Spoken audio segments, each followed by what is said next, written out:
नमस्कार दोस्तों, पिछले कुछ हफ्तों से रिपोर्ट किया जा रहा है कि रशिया और यूक्रेन देश के बीच में जंग छिड़ सकती है। रशिया ने 1 लाख से ज्यादा सोल्जर्स को मोबिलाइज कर दिया है यूक्रेन के बॉर्डर पर, और ये कोई क्रॉस बॉर्डर टेंशंस नहीं है किन्हीं दो देशों के बीच में। यहां पर लिटरली खतरा यह है कि रशिया यूक्रेन देश को इन्वेड कर देगा, यानी पूरे के पूरे यूक्रेन देश पर कब्जा जमा लेगा अपना। मतलब यूक्रेन देश खत्म हो जाएगा। यूएसए और यूरोपियन देशों ने रशिया को वार्निंग दी है, अगर ऐसा किया जाता है तो सख्त कदम उठाए जाएंगे रशिया के खिलाफ। और चाइना जैसे देशों ने रशिया को सपोर्ट दिखलाया है इस इशू पर। इसका मतलब यह है दुनिया के सारे बड़े देश एक या दूसरी तरफ अलाइंड हो गए हैं इस जंग में। इसलिए यह भी कहा जा रहा है कि अगर ऐसा होता है, अगर रशिया यहां पर जंग छेड़ देता है, तो इससे वर्ल्ड वॉर 3 होने का खतरा बढ़ जाता है। NATO is alarmed about Russia's military buildup. Russia has for weeks been massing troops and tanks along the Ukrainian border, raising concerns they could be preparing to attack Ukraine. Ukrainian troops are preparing to defend themselves if Russian troops cross the border. He invades Ukraine. There will be severe consequences. We have a strong, ironclad commitment to the sovereignty and territorial integrity of Ukraine.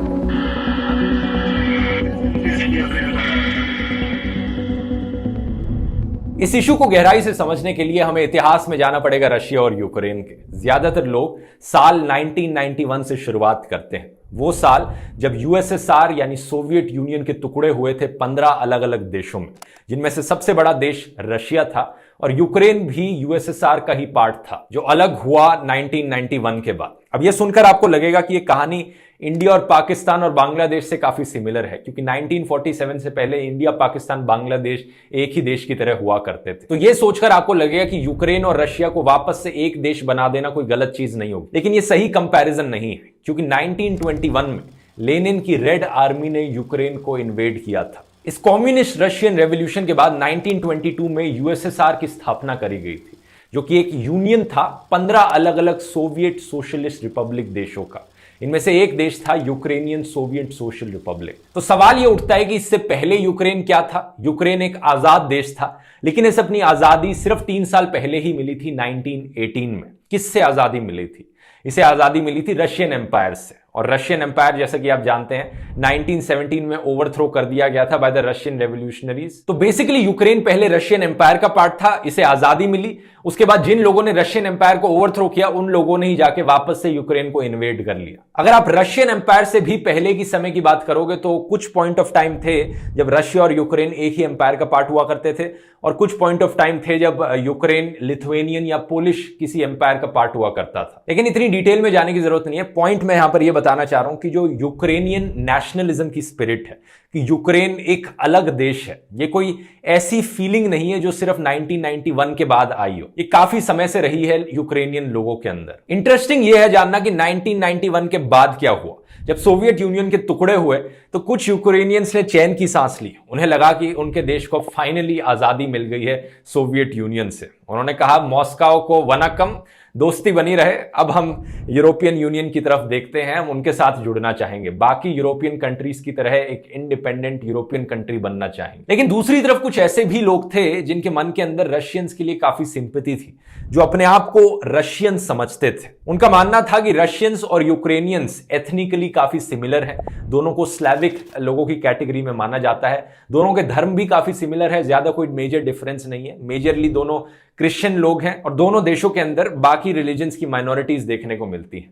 तो इन लोगों के लिए जो 1991 में हुआ वो एक partition की तरह था, इनके लिए वो ट्रेजेडी वाली बात थी। अब इन दूसरी कैटेगरी के लोगों में से एक इंसान थे व्लादिमीर पुतिन। पिछले ही हफ्ते पुतिन ने कहा था कि सोवियत यूनियन का बंटवारा एक मेजर ह्यूमैनिटेरियन ट्रेजेडी थी, जिसमें 25 मिलियन से ज्यादा रशियन लोग सडनली कट ऑफ हो गए रशिया से और अपने अलग अलग इंडिपेंडेंट देशों में बट गए। क्रेमलिन की वेबसाइट पे एक लंबा आर्टिकल भी पब्लिश किया गया था, जिसमें पुतिन कहते हैं कि यूक्रेन और यूक्रेन के लोग एक अहम हिस्सा हैं रशियन हिस्ट्री और कल्चर का। तो बेसिकली पुतिन यूक्रेन को रशिया का ही पार्ट मानते हैं। लेकिन यूक्रेन के लोगों का क्या, वो क्या समझते हैं?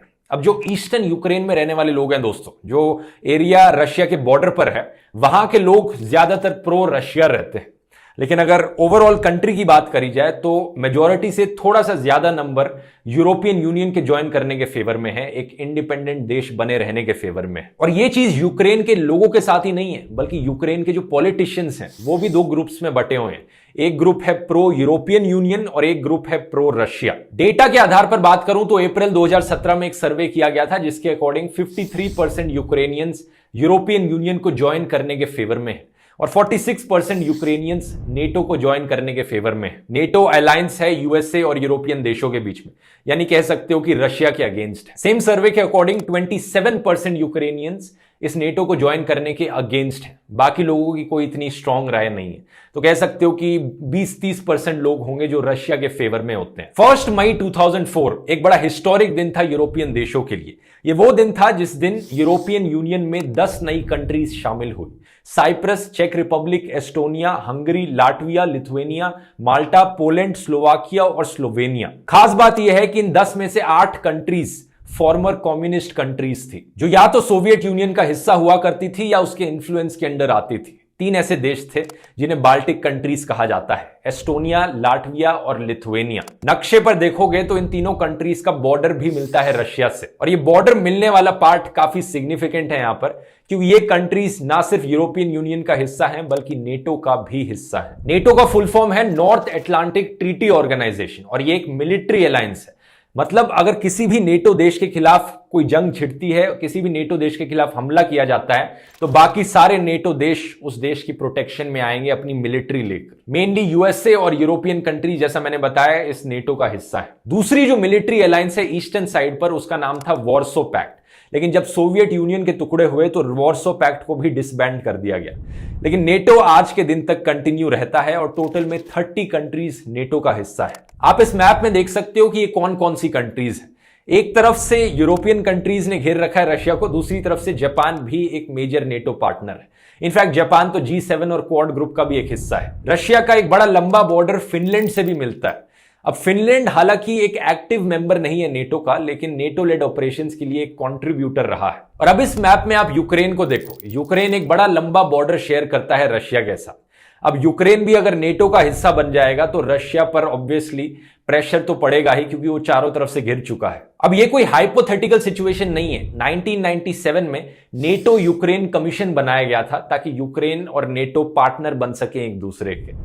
करीब 10 सालों बाद 2008 में यूक्रेन ने कहा क्यों ना अब हम इस दोस्ती को रिश्ते में बदल दें। ये नेटो समिट चलने लग रही थी। यूक्रेन ने कहा कि अब हम भी नेटो का पार्ट बनना चाहेंगे। यूक्रेन के साथ साथ जॉर्जिया भी एक देश है, उसने भी सिमिलर विश अपनी बताई। और जो बाकी नेटो की कंट्रीज थी वो बड़ी खुश हो गई इसे सुनकर। वो भी एग्री कर रही थी कि हमें भी यूक्रेन को पार्ट बना देना चाहिए, लेकिन प्रॉपर प्रोसीजर करना पड़ेगा यहां पर। तो यूक्रेन और जॉर्जिया को कहा गया कि वो अपने मेंबरशिप एक्शन प्लान पर काम करे मेंबरशिप पाने के लिए नेटो की। 2017 में यूक्रेन के पार्लियामेंट ने एक लेजिस्लेशन भी अडॉप्ट करी जिसमें कहा गया कि नेटो की मेंबरशिप लेना यूक्रेन देश के लिए एक मेजर ऑब्जेक्टिव है यूक्रेन की फॉरेन एंड सिक्योरिटी पॉलिसी का। वैसे इस वीडियो में इस्तेमाल किए गए ग्राफिक्स और स्पेशल इफेक्ट्स अगर आपको पसंद आ रहे हैं दोस्तों, तो मैं आपको कहना चाहूंगा ये सारी स्किल्स आप भी सीख सकते हैं अवार्ड विनिंग एक्सपर्ट से अपनी फील्ड में, घर बैठे बैठे स्किलशेयर जैसे प्लेटफॉर्म का इस्तेमाल करें। स्किलशेयर एक ऑनलाइन लर्निंग कम्युनिटी है जहां पर हजारों क्लासेस आपको मिल जाएंगी, ना सिर्फ ग्राफिक डिजाइनिंग, वीडियो एडिटिंग में, बल्कि वेब डिजाइनिंग, मार्केटिंग, फोटोग्राफी और कई सारी और चीजों में। इनफैक्ट अगर मैं अपनी बात करूं तो मैंने भी ये वीडियो बनाने की और वीडियो एडिटिंग की स्किल्स खुद से ही सीखी थी ऑनलाइन क्लासेस के थ्रू, और ये करने का एक बढ़िया तरीका है स्किलशेयर के द्वारा। आप प्रोडक्टिविटी की क्लासेस ले सकते हैं, जैसे कि मैंने ली थी अली अब्दाल की, जो आपको बताती है कि कैसे आप टाइम टेबल्स के थ्रू अपने आप को ऑर्गेनाइज रख सकते हैं, टाइम मैनेजमेंट अच्छी कर सकते हैं। आप लिली सिंह की सोशल मीडिया की क्लासेस ले सकते हैं कि सोशल मीडिया पर अच्छे ग्रो कैसे करते हैं, या फिर आप इंडियन क्रिएटर्स जैसे कि एलिसिया सूजा की इलस्ट्रेशन की भी क्लास ले सकते हैं। बेस्ट चीज ये है इस प्लेटफॉर्म के बारे में कि कोई एड्स नहीं होती स्किलशेयर पर, तो कोई डिस्टर्बेंस नहीं होगी आपको पढ़ाई करते वक्त। स्किलशेयर का साल भर का प्राइस 2000 रुपए से भी कम का है, यानी महीने की 166 रुपीज के अराउंड कॉस्ट आती है। एक मूवी टिकट से भी कम का प्राइस है, और अनलिमिटेड क्लासेस आप इस प्राइस में ले सकते हैं। पूरी इनकी कंटेंट लाइब्रेरी एक्सेस कर सकते हैं। और क्योंकि स्किलशेयर ने इस वीडियो को स्पॉन्सर किया, तो आप में से पहले 1000 सब्सक्राइबर्स जो डिस्क्रिप्शन में दिए गए लिंक पर क्लिक करेंगे, उन्हें 1 महीने का फ्री ट्रायल मिलेगा स्किलशेयर का, तो जरूर जाकर चेकआउट करिए। अब टॉपिक पर वापस आते हैं। और फिर अभी कुछ दिन पहले 16 दिसंबर 2021 को एक मीटिंग होती है यूक्रेन के प्रेसिडेंट और नेटो चीफ के बीच में ब्रसल्स में। यहां पर एक और बार कमिटमेंट जताता है यूक्रेन की वो इवेंचुअली नेटो को ज्वाइन करेगा डिस्पाइट रशियाज ऑब्जेक्शंस। अब गेस कर ही सकते होंगे कि ऑब्वियसली रशिया इस चीज को लेकर स्ट्रांगली ऑब्जेक्ट करता है। पुतिन ने यूएस प्रेसिडेंट जो बाइडेन से एक वीडियो मीटिंग करी, 13 दिसंबर को ब्रिटिश प्रधानमंत्री बोरिस जॉनसन से बात करी, 14 दिसंबर को फोन पर बात करी फ्रेंच प्रेसिडेंट इमैनुअल मैक्रोन के साथ और फिनलैंड के प्रेसिडेंट, और एक डिमांड इन सब के सामने रखी है कि हमें गारंटी दे दो कि यूक्रेन नेटो का हिस्सा नहीं बनेगा। और आपको क्या लगता है, नेटो मान जाएगा? बिल्कुल भी नहीं। नेटो ने कहा यूक्रेन एक इंडिपेंडेंट सॉवरन कंट्री है, यूक्रेन को अपनी खुद की आजादी है, वो खुद के डिसीजंस ले सकता है देश, वो नेटो का पार्ट बनना चाहे या ना बनना चाहे। मैसेज यहां पर बड़ा क्लियर था। जब नेटो और यूक्रेन राजी तो क्या करेगा पुतिन पाजी? बड़ा ही इंटरेस्टिंग सवाल है, क्या करेगा पुतिन? पुतिन का जवाब भी बड़ा इंटरेस्टिंग है, या तो तुम आराम से मान जाओ वरना तरीके हमें भी आते हैं। जैसा मैंने आपको पहले बताया था, ईस्टर्न यूक्रेन का जो हिस्सा है वहां पर ज्यादातर प्रो रशिया लोग रहते हैं और वो हिस्सा अक्सर यूक्रेन से सेपरेट करना चाहता है और रशिया का पार्ट बनना चाहता है। तो रशिया उस एरिया में सेपरेटिस्ट को सपोर्ट करने लग रहा है। ये दो प्रोविंसेस हैं यहां पर, डोनेट्स्क और लुहांस्क। यहां पर एक प्रॉक्सी वॉर चलाने लग रहा है रशिया। 14,000 से ज्यादा लोग मारे जा चुके हैं इस प्रॉक्सी वॉर में। ऊपर से रशिया यूक्रेन पर आरोप लगाता है कि ईस्टर्न यूक्रेन में यूक्रेन एक जेनोसाइड करने लग रहा है। और अब हम आते हैं आज की सिचुएशन पर। सेपरेटिस्ट ग्रुप्स को सपोर्ट करने के बाद भी रशिया ने देखा कि यूक्रेन और नेटो अपने प्यार को बरकरार रखे बैठे हैं, जुदा होने को राजी नहीं है।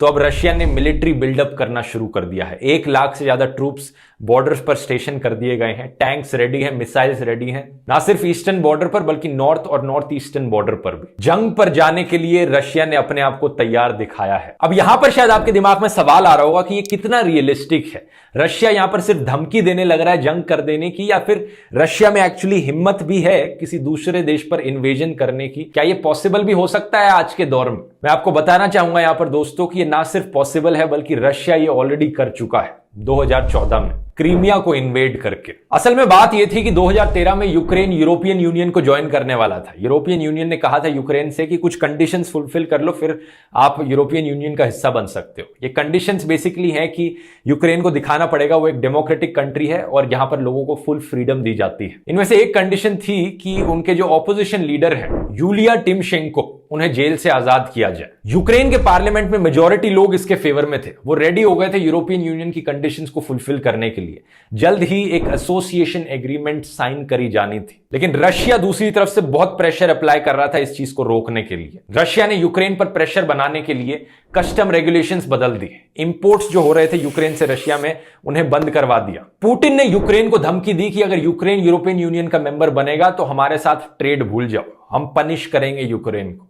अगर यूक्रेन ये करने से मना कर देगा तो हम रिवॉर्ड्स भी देंगे। रशिया ने ऑफर किया $15 बिलियन का लोन यूक्रेन को। मतलब ये लिटरली एक ब्राइब की तरह समझ लो जो रशिया यूक्रेन को देने लग रहा है। साथ ही साथ चीप गैस प्राइसेस भी ऑफर किए गए यूक्रेन को। उस वक्त के जो प्रेसिडेंट थे यूक्रेन के, विक्टर यानुकोविच, वो पुतिन के दबाव के अंदर आकर झुक गए और जो यूरोपियन यूनियन के साथ एग्रीमेंट वो साइन करने वाले थे उन्होंने साइन करने से मना कर दिया, उसे सस्पेंड कर दिया गया। अब जो यूक्रेन की आम जनता थी वो ऐसा होते देखकर बड़े गुस्से में आ गई कि हमारे देश को यहां पर रिश्वत खिलाई जा रही है और हम रशिया के सामने घुटने टेक रहे हैं। 21 नवंबर 2013 को हजारों स्टूडेंट्स असेंबल किए इनके इंडिपेंडेंस स्क्वायर में इस चीज के खिलाफ प्रोटेस्ट करने के लिए। 30 नवंबर को यूक्रेन की सरकार ने वायलेंस यूज किया इन प्रोटेस्टर्स के खिलाफ इन्हें भगाने के लिए, लेकिन इसकी वजह से प्रोटेस्टर्स के अंदर और गुस्सा ही आया, प्रोटेस्ट और बड़े होने लगे। 16 जनवरी 2014 को यूक्रेन के प्रेसिडेंट ने कुछ काले कानून पास किए। Freedom of speech, freedom of assembly और एनजीओ की एक्टिविटी पर पाबंदी लगाई गई। प्रोटेस्ट को रिस्ट्रिक्ट करने की कोशिश करी गई और वैसे ये लॉज बड़े ही अनडेमोक्रेटिकली पास किए गए थे इनके पार्लियामेंट में। वोटिंग करी गई सिर्फ शो ऑफ हैंड्स के द्वारा, पार्लियामेंट्री कमेटी को कुछ नहीं दिखाया गया, एमपीज को ये लॉज एग्जामिन नहीं करने दिए गए। कुछ याद आ रहा है ना, इंडिया में भी ऐसे ही काले कानून पास किए गए थे। और इन सब की वजह से यूक्रेन में फिर रेवोल्यूशन आई 2014 की। इसे द रेवोल्यूशन ऑफ डिग्निटी भी नाम दिया जाता है। लाखों लोग सड़कों पर उतरे इनकी सरकार के खिलाफ प्रोटेस्ट करने के लिए।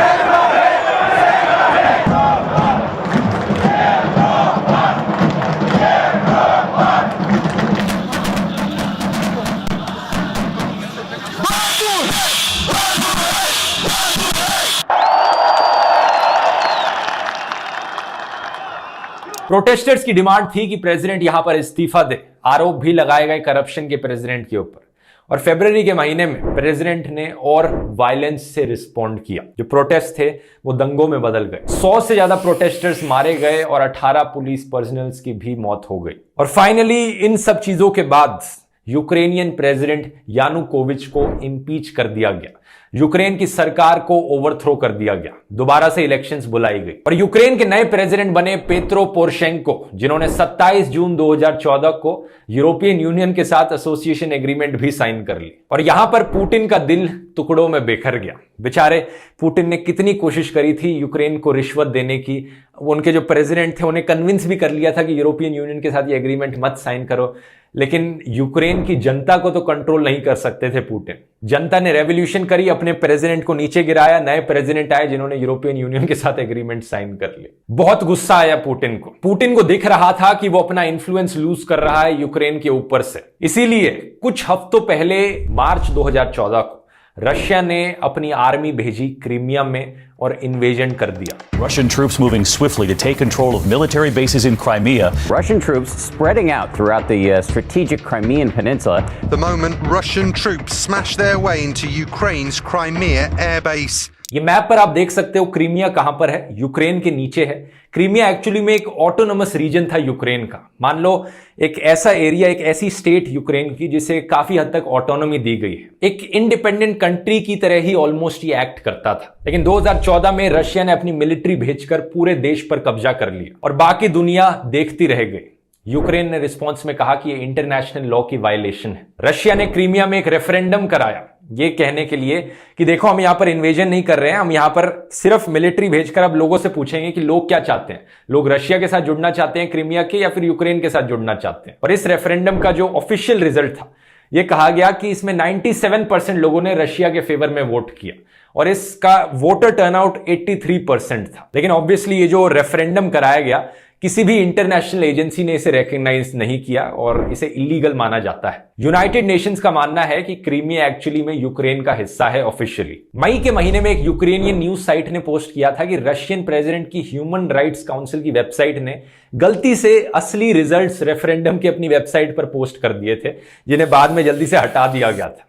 इन रिजल्ट्स ने दिखाया था कि वोटर टर्नआउट सिर्फ 40% था और इनमें से सिर्फ 50% लोगों ने वोट किया था रशिया के फेवर में, रशिया के साथ जुड़ने के लिए। यानी सिर्फ 20% लोगों ने क्रीमिया में एक्चुअली में रशिया के फेवर में वोट किया था। इन्वेजन करने के बाद रशिया ने एक हाई सिक्योरिटी फेंस खड़ा कर दिया क्रीमिया और यूक्रेन के बॉर्डर के बीच में और बहुत सारा इंफ्रास्ट्रक्चर बिल्डअप करना शुरू कर दिया। और आज के दिन अब रशिया के ही पूरे कंट्रोल में है ये क्रीमिया का रीजन। यूक्रेन के प्रेसिडेंट ने कहा है कि क्रीमिया एक यूक्रेन की टेरिटरी है और यूक्रेन का हमेशा ये गोल रहेगा उसे लिबरेट करना। लेकिन पुतिन हमेशा मानते हैं कि ये रशिया की टेरिटरी है। कहानी का कंक्लूजन ये है कि यूक्रेन नेटो और यूरोपियन यूनियन के साथ प्यार में है और रशिया का यहां पर दिल टूटा हुआ है, लेकिन वो टॉलरेट नहीं कर पाता है इस बात को। रशिया को अपने काम में कुछ गलत नहीं लगता। क्रीमिया को इन्वेड कर लेना, सेपरेटिस्ट को सपोर्ट करना यूक्रेन में और मिलिट्री बिल्डअप करना और अब यूक्रेन में इन्वेड करने की धमकी देना। रशिया इन सारी चीजों को जस्टिफाई करके कहता है कि नेटो हमारे को चारों तरफ से घेर रहा है, इसलिए हम ये सब कर रहे हैं। रशिया यूक्रेन से कहता है मैं तुम्हें भूल जाऊं ये हो नहीं सकता और तुम मुझे भूल जाओ ये मैं होने नहीं दूंगा। और ये एक बड़ी सेंसलेस चीज है। आप किसी के साथ भी जबरदस्ती दोस्ती बनाए नहीं रख सकते उन्हें बार बार धमकी देकर। अगर यूक्रेन को रशिया के साथ करीब आना है तो ये धमका कर तो कभी भी होने वाला नहीं है। और यहां पर आपकी क्या राय है नीचे कमेंट्स में लिखकर बताइए। और अगर ये वीडियो आपको इंटरेस्टिंग और इन्फॉर्मेटिव लगा हो तो मुझे लगता है आपको जियोपॉलिटिक्स में बहुत दिलचस्पी होगी। अगर ऐसा है तो आपको ये सारे वीडियोस देखने चाहिए जो मैंने जियोपॉलिटिक्स पर बनाए हैं। ये पूरी प्लेलिस्ट है मेरे सारे जियोपॉलिटिक्स के वीडियोस की। यहां क्लिक करके आप इसे देख सकते हैं। मैं कुछ वीडियो जरूर जो रेकमेंड करूंगा वो है इजराइल पैलेस्टीन पर, आर्मेनिया अजरबैजान पर, तालिबान पर और सऊदी अरेबिया और ईरान पर। इन कंट्रीज के बीच में कैसे जियोपॉलिटिक्स चलती है, ये सारी लिस्ट यहां पर है इन वीडियोस की। मिलते हैं फिर अगले वीडियो में। बहुत बहुत धन्यवाद।